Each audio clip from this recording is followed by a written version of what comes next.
Life had its own way of being unremarkable for me. My name's Rita, and at 29, you'd find me tucked away in the local library. It wasn't glamorous or thrilling, but it was mine. The books were my companions, and the dusty shelves, my domain. I wasn't one for the spotlight, happy to fade into the background. The town was small, the kind where everyone knew your business before you did. My daily routine rarely varied: wake up, work, and then home to my tiny apartment filled with second-hand furniture and a mountain of books. My social life was non-existent, and I was fine with that, or so I kept telling myself. Ethan came into my life on a day much like any other. He was looking for a book, something different, he said. His smile was easy, and his voice had a warmth to it that felt like sunlight breaking through clouds. "Hey, could you help me find a book? I'm feeling adventurous," he said, his eyes crinkling at the corners. "Sure, what genre are you interested in?" I asked, adjusting my glasses, trying not to get too caught up in his gaze. "I don't know, surprise me," he replied with a grin that suggested he enjoyed the mundane challenge he'd set before me. That was the beginning of everything. Our conversations became a regular part of my days. He'd ask about books, and I'd recommend titles, but soon those conversations shifted from the pages of novels to the details of our lives. Ethan was different. He listened, really listened, in a way that made me feel heard for the first time in a long while. One day, he came in looking more determined than usual. "You know, Rita, you're the most interesting person I've met in this town. Why do you hide in here all day?" he asked, leaning on the counter, a playful challenge in his eyes. I laughed, a sound that felt strange even to my own ears. "Well, where else would I go? This town isn't exactly bursting with excitement." Ethan's response was quick. "Maybe you just need someone to explore it with. How about dinner tonight? My treat." I hesitated, not used to this kind of attention. "I don't know, Ethan. Come on, what's the worst that could happen? You spend an evening out with a guy who enjoys your book recommendations. Plus, I promise to make it worth your while. You can show me this hidden gem of a town," he coaxed, his confidence infectious. Against my better judgment, I found myself agreeing. "Okay, sure. But no fancy places, I don't do well with all that pomp." "Deal," Ethan said, his smile lighting up the room. "I'll pick you up at 7. Wear something comfortable." That night changed everything. Ethan showed me parts of the town I'd never seen, despite having lived here my whole life. He made me laugh, a deep, genuine laugh that I hadn't known I was capable of. He listened to my stories, my dreams, and my fears, never once making me feel small or insignificant. As we walked back to my apartment, he stopped and looked at me, a seriousness in his eyes. "Rita, I know we've only just met, but there's something about you. You're not like anyone I've ever known. You're genuine, and in a world full of fakes, that's rare."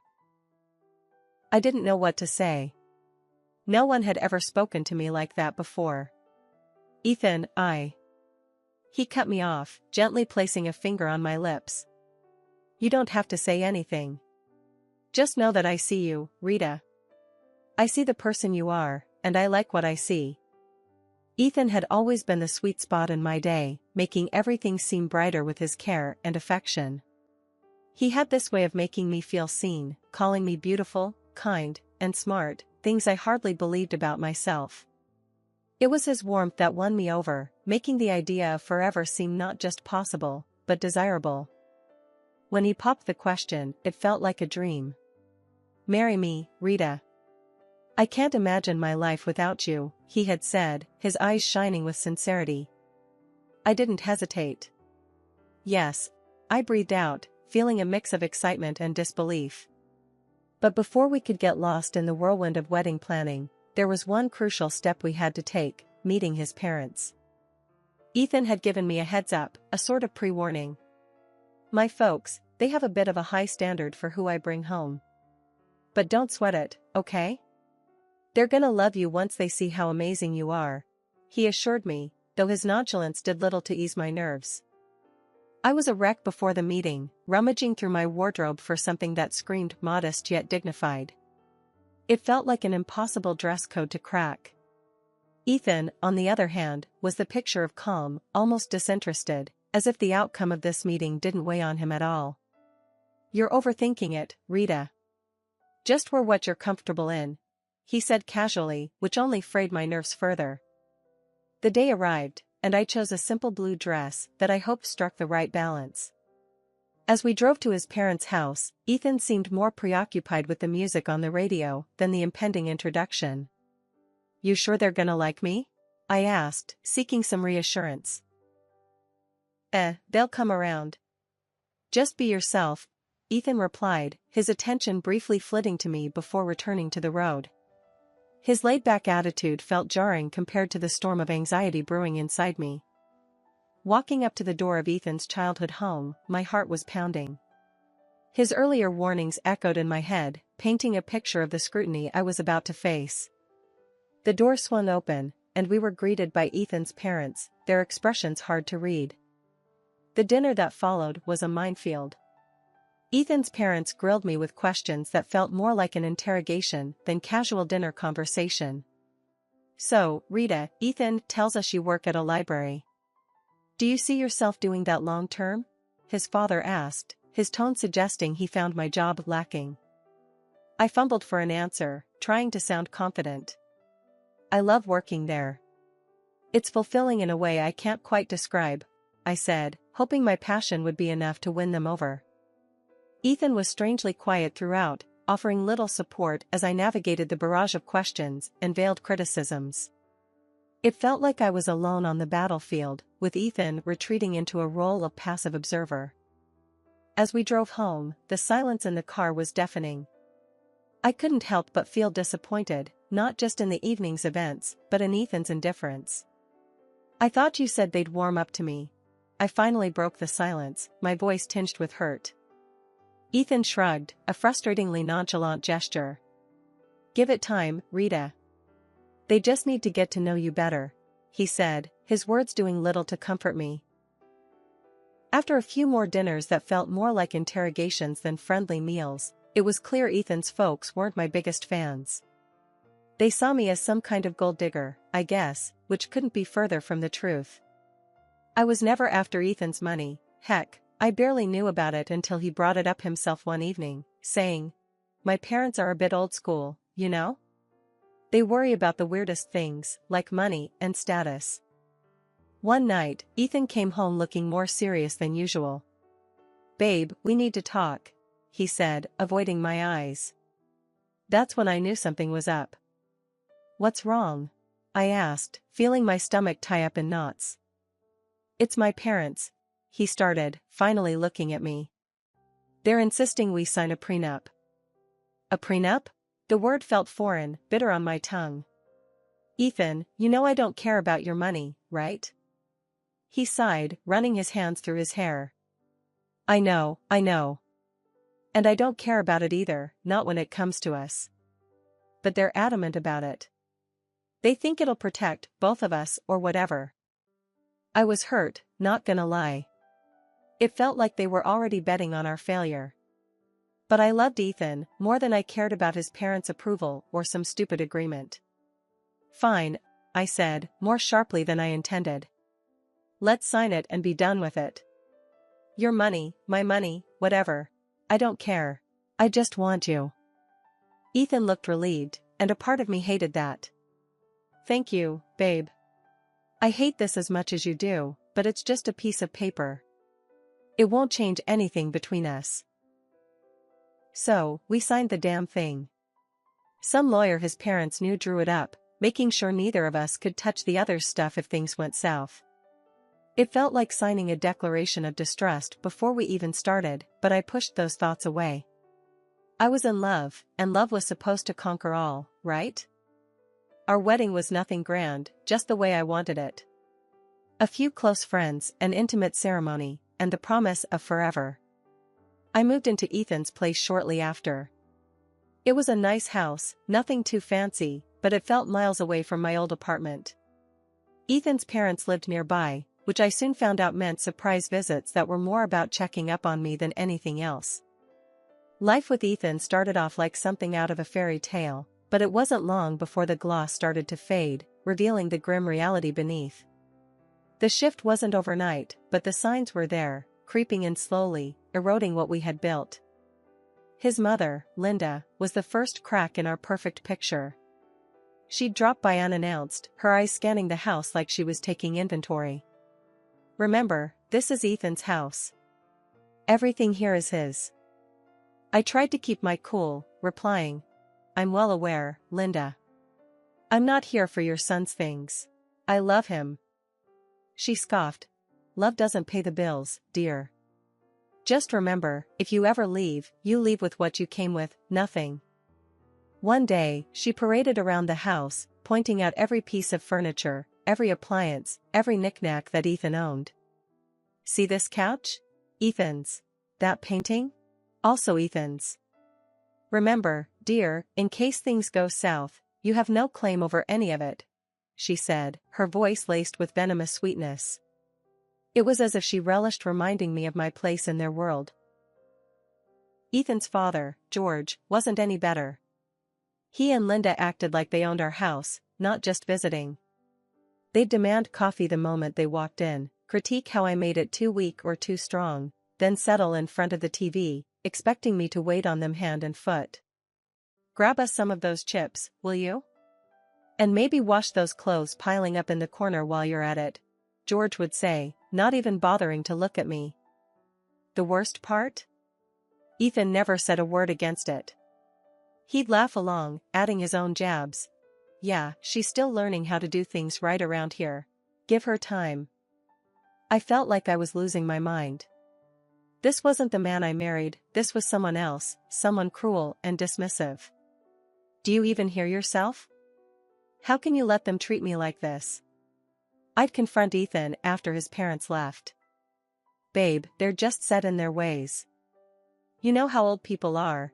He'd shrug it off, making it sound like I was the one overreacting. "They don't mean anything by it. Plus, you know we're on their dime. Can't bite the hand that feeds, right?" That line hit me like a slap in the face. So, that was it. I was just the freeloader, the girl who married into their little empire and had to play by their rules or get out. My job at the library, which I loved, was a joke to them, just another reason to look down on me.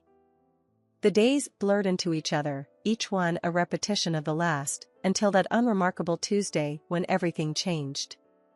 I was at work, shelving books, when I felt a sharp pain in my stomach, doubling me over.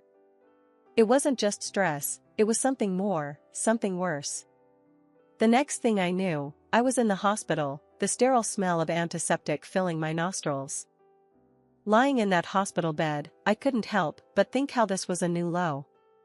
Alone, in pain, and not a single message or call from Ethan. Just when I thought things couldn't get any darker, a knock on the door heralded a visitor I never expected. "Rita Turner?" The man at the door was dressed in a suit, holding a briefcase, looking wildly out of place in the sterile hospital room. "Yeah, that's me. Who are you?" My voice was weak, tired from the pain and the endless cycle of disappointment. "I'm Michael Johnson, a notary. I have something important to discuss with you." His tone was formal, but there was something in his eyes that made me want to listen. I motioned for him to continue, curiosity piqued despite the situation. "It's about your great-uncle, Edward Turner. He passed away recently, and, well, you're his sole heir. Rita, he left you an inheritance." The words didn't make sense at first. "Are you sure you've got the right person? I haven't seen him for 15 years. Michael nodded. "Quite sure. He was a private man, but always remembered you. Wanted to make sure you were taken care of." Lying in the hospital bed, feeling a mix of confusion and anticipation, I watched as the notary prepared to delve into the specifics of my great-uncle's will. He cleared his throat, opened his briefcase, and laid out the documents in front of him. "Rita, your great-uncle was a man of substantial wealth and taste. He left you quite the inheritance.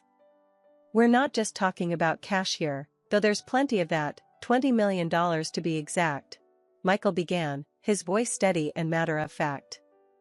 I blinked, still trying to wrap my head around the numbers. $20 million? I echoed, feeling my voice crack. That's right, he continued, unfazed by my shock. But there's more. You're also inheriting shares in several large companies. These are not minor investments, we're talking significant stakes in some of the most stable and profitable firms out there. My mind raced, trying to comprehend the magnitude of what he was saying. Owning parts of companies I'd only heard about on the news seemed like a fantasy. And there's the property, Michael went on, flipping through the papers. An old, large house in one of the most prestigious areas. It's not just any house, Rita. It's a mansion with history, acres of land, and it's all yours now. I tried to imagine the house, the kind of place I'd only seen in movies. It was overwhelming, to say the least. Don't forget about the antique car, he added with a slight smile, as if anticipating my reaction. A classic, fully restored, and in mint condition. It's a collector's dream. I chuckled, the situation bordering on surreal. An antique car, too? What am I going to do with that? I barely drive as it is. Michael's smile widened. Well, it's yours to do with as you please. Maybe take it for a spin now and then? And then, there's the furniture and paintings inside the house, genuine antiques, some of them centuries old. Your great-uncle had an eye for the finer things in life. The room felt smaller, the air thicker, as I tried to digest everything he was saying. So, I've inherited a fortune, a company, a mansion, an antique car, and a collection of art and furniture? That's unbelievable. It's all yours, Rita. Your great-uncle wanted to make sure you were well taken care of. It seems he saw something special in you. Special? I felt anything but, especially lying in a hospital bed after the worst few months of my life.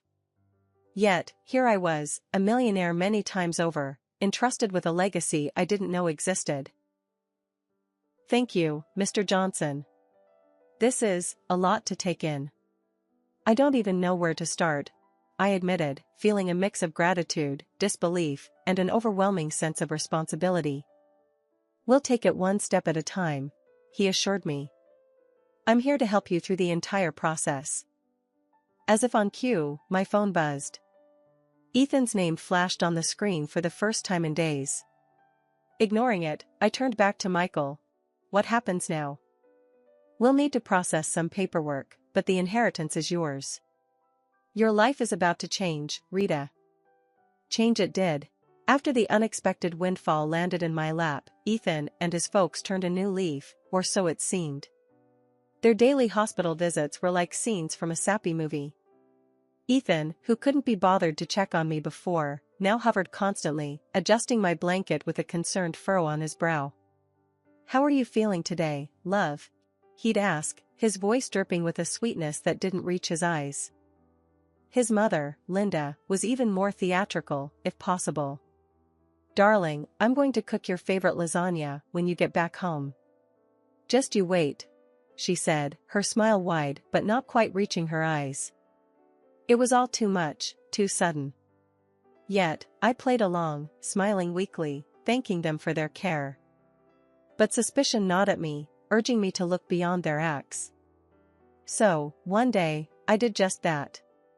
After their routine visit, I mustered the strength to slip out of my bed and follow them, my heart pounding with every step. Hiding behind a corner, I listened in as their true selves unfolded with no audience to perform for.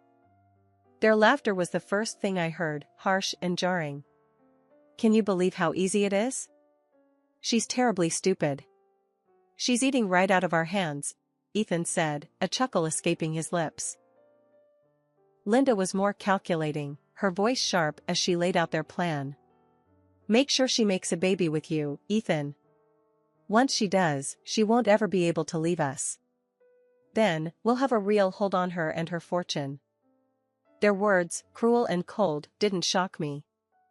Disappointment filled me, yes, but surprise? Not in the slightest. They showed their true colors, and I was done painting over them in shades of denial. Silently, I made my way back to my hospital bed, their mocking words fueling a fire within me. They saw me as nothing more than a ticket to wealth, a means to secure their future. But I wasn't going to play their game. Not anymore. Lying in that bed, a plan began to take shape, clear and firm. I was going to turn the tables on Ethan and his conniving family. They underestimated me, saw me as weak, but I was about to show them just how wrong they were. Back at the house after being discharged, I felt like a stranger walking into what was supposed to be my home. Ethan and his parents were there, waiting, their faces painted with fake concern and eagerness. The atmosphere was thick, charged with unspoken tension and expectation. Ethan was the first to break the silence, his voice a blend of feigned sweetness and underlying greed. "Babe, you're home. How are you feeling? We've been so worried about you." Ignoring the lump in my throat, I met his gaze squarely, seeing the man I once thought I knew. "I'm feeling better, thanks. But we need to talk." "All of us," I said, my voice steady despite the turmoil inside. Linda, ever the actress, stepped forward, her hands clasped together as if in prayer. "Of course, dear. We're here for you. Whatever you need." It was now or never. I took a deep breath and laid out my cards. "I'm filing for divorce, Ethan. And before you ask, no, you won't see a dime of my inheritance." The room fell silent, the air sucked out of it as if by a vacuum. Ethan's face paled, his mask slipping to reveal the panic underneath. "Divorce? But why? I thought we were happy?" "Happy?" The word tasted bitter in my mouth. "You, your mom, and your dad have made my life a living hell. You've treated me like a servant, not a wife. And now, suddenly, you're worried about me because I'm worth something to you?" Ethan stammered, struggling to find the words, but Linda, always quick, jumped in. "This is nonsense. We've always treated you like family. You're imagining things, dear." Rolling my eyes, I pulled out the prenuptial agreement from my bag, waving it in front of him. This is what saved me. You thought you could play me, but I'm not the naive girl you took me for."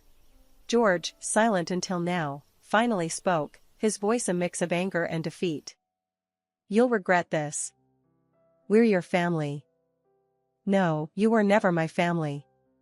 A family doesn't treat one of their own like dirt and then turn sweet when money comes into the picture. I'm done here." Moving into my own place was the breath of fresh air I desperately needed. The apartment was small and cozy, a stark contrast to the life I'd left behind. It wasn't just a new living space, it was my declaration of independence, my fresh start. The phone call started almost immediately. Ethan, with his voice dripping with desperation, was the first to break the silence. "Rita, please, you've got to come back. We can work this out, I know we can." His pleas fell on deaf ears. I was done, and no amount of begging could change that. "Ethan, it's over. I'm not coming back.